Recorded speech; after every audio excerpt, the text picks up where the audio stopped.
Hi, I'm Jesus. Today's story comes from Luke 7, 11 through 17. I'm going to share a story of a miracle that I've done, and my friends will be helping me out. Hi! And they will be playing the part of the parent who lost their spouse and their only child. And this will be the only child. I hope you enjoy. My story begins when I was going to a town called Nain with my disciples and a large crowd. When I got to the gates, I saw a dead child being carried out with their parent and a large crowd behind them.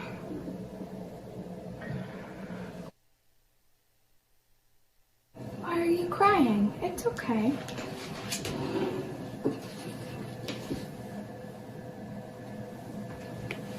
Young one, get up. My child! I'm not dead.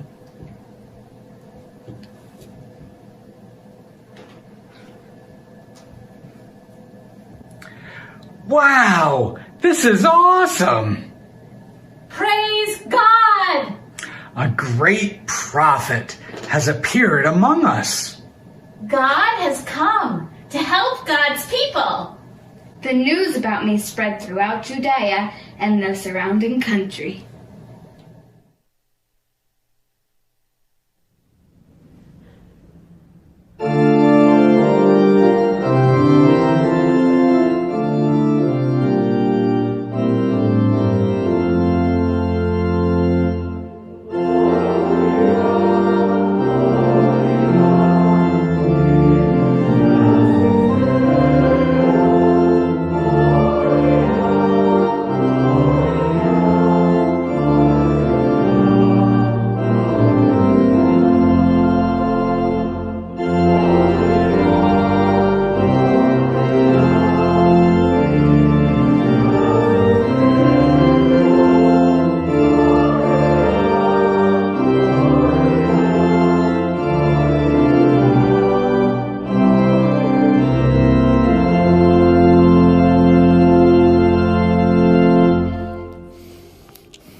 I think a lot of you know in this community already, but some of you might not, that a few years ago I spent a couple of years living and working with people with developmental disabilities in an intentional community that's part of a movement called L'Arche. L'Arche is the French word for the Ark, Noah's Ark, and it was started by a theologian and sort of general guy who now is, I can be slightly less hero worshipy about, because there have been revelations that have come out about him and his participation. And I'll say more about that, I think, probably at some point in the future. That's Jean Vanier, and you can look him up. But he started this movement, and for today, we'll focus on the place I was and not so much on its original leader. In L'Arche communities, people live in homes together. There are members of the community with developmental disabilities and members without. The members with the developmental disabilities are called core members. It's sort of a play on words. They're at the center of the community, and in French, they're at the heart of the community as well, at the core of the community. And others come, like me, to serve as assistants, to live in homes, to eat and pray and play and rest alongside people with disabilities.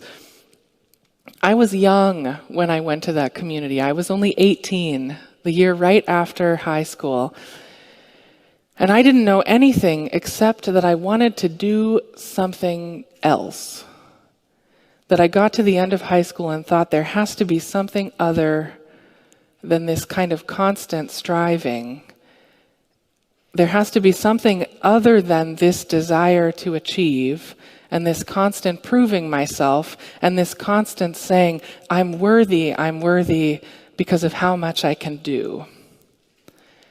And through a complicated series of events, God led me to L'Arche, to be faced with a group of people that were very, very clearly perfectly worthy, without the ability to achieve a whole lot.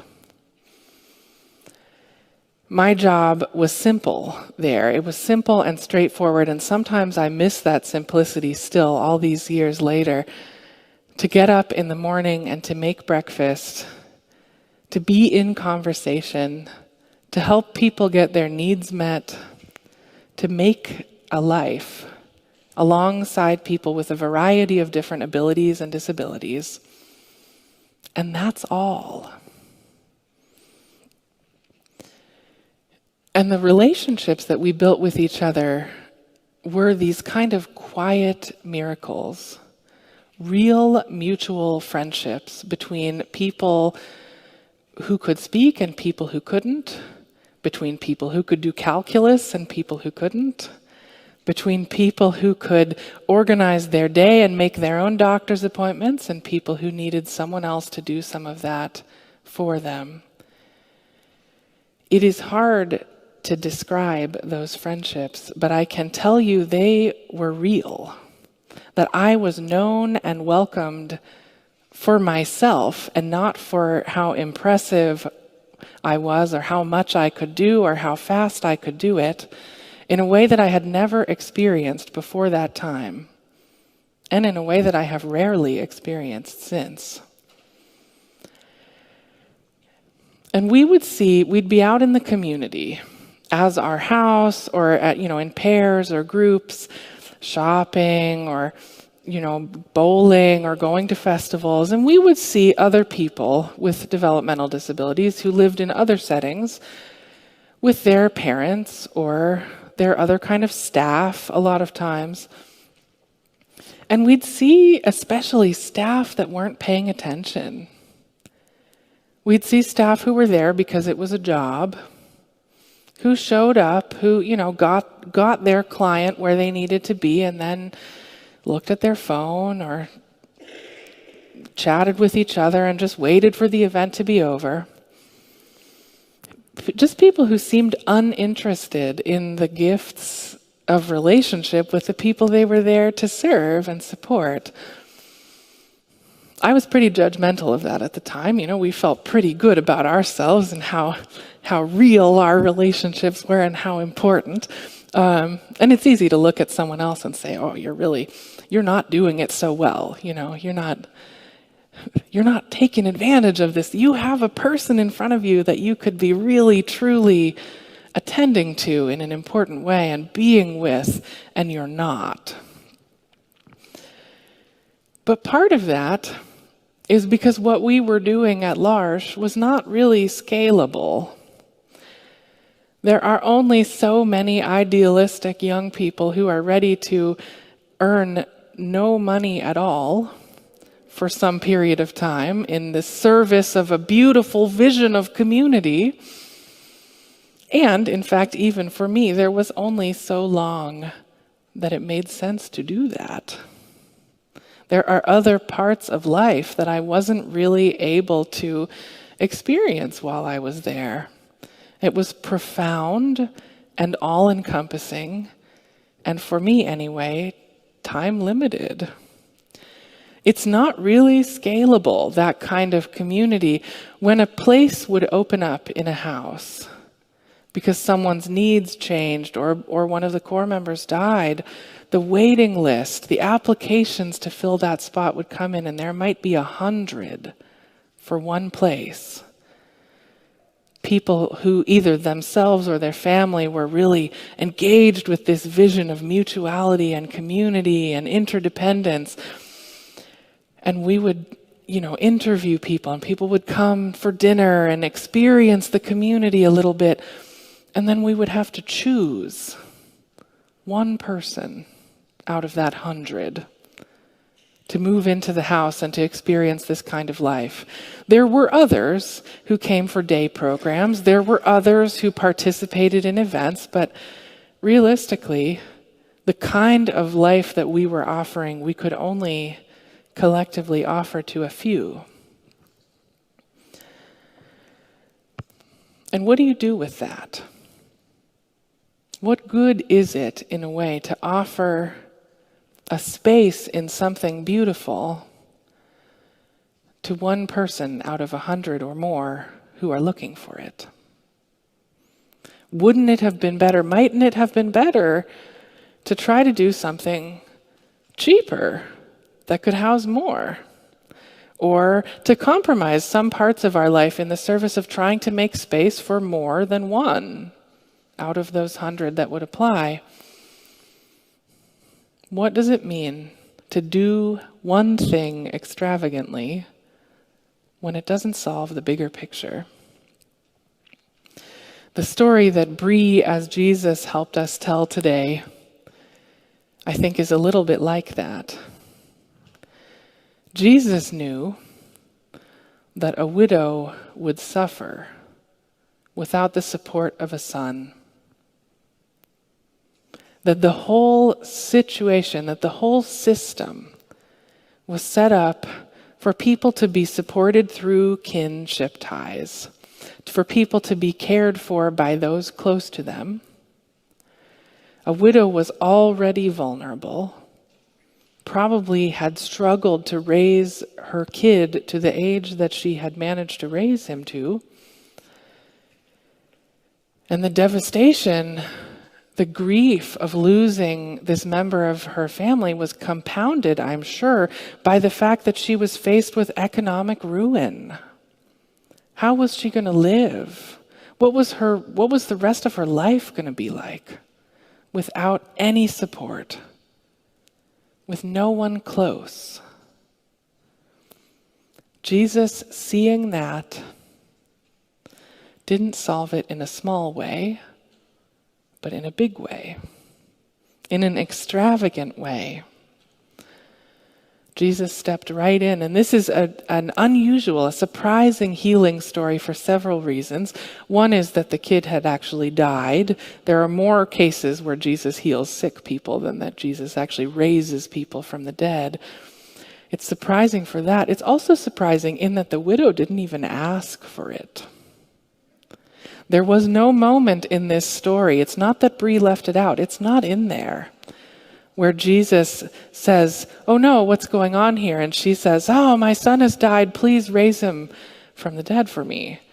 She doesn't have to ask, she doesn't have to believe that Jesus has that capacity. It's not about her faith. It's just about Jesus seeing right in front of him something he could do and doing it. In that system, there are, at the time and now, so many people who are in a similar position to that widow. If Jesus had gathered up all of the widows with no children, all of the women, all of the people who were going to be economically vulnerable, it would have been an enormous crowd. But he doesn't. He doesn't say, "I need to solve all of this." He attends to the thing that is right in front of him. The person, the suffering person, who is right there. He didn't let the big picture stop him from attending to the one picture that he could see. What about all those other widows? What about all the other widows in all the other towns that Jesus didn't happen to come by? What about all of the rest of the systems that we don't fix? What about all those the other 99 applicants for the spot in L'Arche who don't get it? Where is the balancing point? If we can't make things equal for everyone, if it's not going to be fair, what do we do? If we can't fix the whole problem, if we can't make room for everyone, do we water it down? or do we not? This is an extravagant fix in this story. Jesus doesn't do a little spot of fundraising, gather up a few coins from the people around so that she has enough for now or even enough for later. He doesn't even say, let me remind your community to take care of you. Let me remind the people around that they should not let you suffer and starve. He doesn't only solve it that way. Instead, he says, let me raise your son from the dead. Let me do the extravagant thing right here and right now. Not the minimum, not even a little bit more than the minimum, but the true, probably, desire of her heart. She doesn't get to say much in this story. But I think anyone who has lost a child would probably read that story and read that desire of her heart right in there. Jesus perceives it and answers it extravagantly. It doesn't depend on her goodness. We don't know even if she is a nice person. We don't know if she's a good mom. We don't know if she tries very, very hard or if she's a little bit fatalistic about all of this. We don't know. It's not in there. It's not in there because it's not important. Jesus didn't want to know whether this was the best person ever, whether this was someone who truly deserved this moment of healing and restoration. He didn't even ask because it doesn't matter. I wonder what it would look like for us to do an extravagant act like that.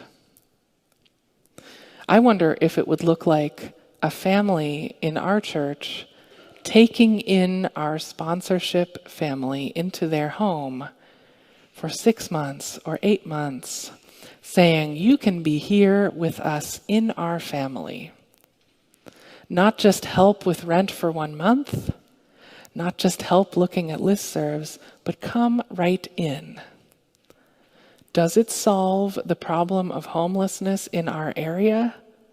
No, it doesn't. Is it fair to other people that are also looking for housing, other people that are also struggling? No, it's not the right question. Is it something doable and extravagant that meets a real need? Yes. A real need, and a significant one. Maybe it looks smaller than that for some of us. Maybe it looks like not just picking up a few pieces of trash, but restoring native ground cover to an area. Maybe it looks like not just sandwiches on a Sunday morning, but stopping with the person that we're offering them to for real conversation, even for just a moment. Saying, not just, I want you to have something to eat, but I see you. I recognize our mutual humanity. Does it solve the whole problem? No. And sometimes I think that's part of what prevents us from doing very much at all. The problems are so intractable. I think it's part of why it was really stressful for us to identify homelessness as one of our priorities as a congregation, because it feels like too big for us to solve. There are too many people. We are so few, and our resources, although significant, are limited. When we look at that big picture, it can be easy to start feeling like it's just too much. Where do we even start? We're paralyzed. But I think Jesus offers us a model here, and the model is to start right here. To start with what's in your view, to start with what you can see, to not let the big overarching picture prevent us from attending to the one that is in front of us. At L'Arche, when I talked to my spiritual director about that frustration, about that sense that there were so many people that would benefit from being in that space with us, my spiritual director reminded me that the goal wasn't to fix the world ourselves. The goal wasn't to fix the world ourselves. The goal wasn't to make a space for everyone. The goal was to work alongside God, recognizing that we are not the only ones that God is working with, and that we might be a sign that others might see. An example, demonstrating, for example, that real mutual friendships between people with differing abilities were possible, and that real, respectful support was also possible to provide. I do think we did that. I do think other providers, other supporters and attendants saw us and the kind of fun we were having and the kind of relationships we had, and I am hopeful that some of them were moved to rethink the way that they were attending to their clients. I don't know. Maybe some of the recipients of that care saw the way that we were interacting as our community members and started to ask for different kinds of relationships from their support providers. I don't know for sure. We don't always know the outcomes of these things, but I'm hopeful about it. I believe that it's at least possible. Maybe a sign is partly enough. Light and salt and yeast to be part of raising something bigger. Maybe when Jesus attended to this situation, there were others who saw it, who were moved. Maybe people thought, oh yeah, that is actually kind of crummy, that when someone's child dies, also they're left alone and vulnerable. Maybe I should check on my aunt who's also a widow. Maybe we should think about that other, my neighbor. Who knows? It's not in the text. But I have some hope that seeing some of these signs might spur others to action. That being in these relationships, and that in fact offering our most precious gift, which is our attention, that we show up to what is right in front of us, that we don't let ourselves get discouraged by the big picture or prevented from action, but that we see what is there. That we let people who come in front of us derail our plans sometimes, changing what we are up to, changing our day or our week or our year. That we stop and give the precious gift of our attention to what's actually happening. That we put our energy and time and resources into the full picture of what our faith demands. That's an extravagant ask, but it is one that we are capable of. It's one, I think, that can even raise the dead. So let's try it.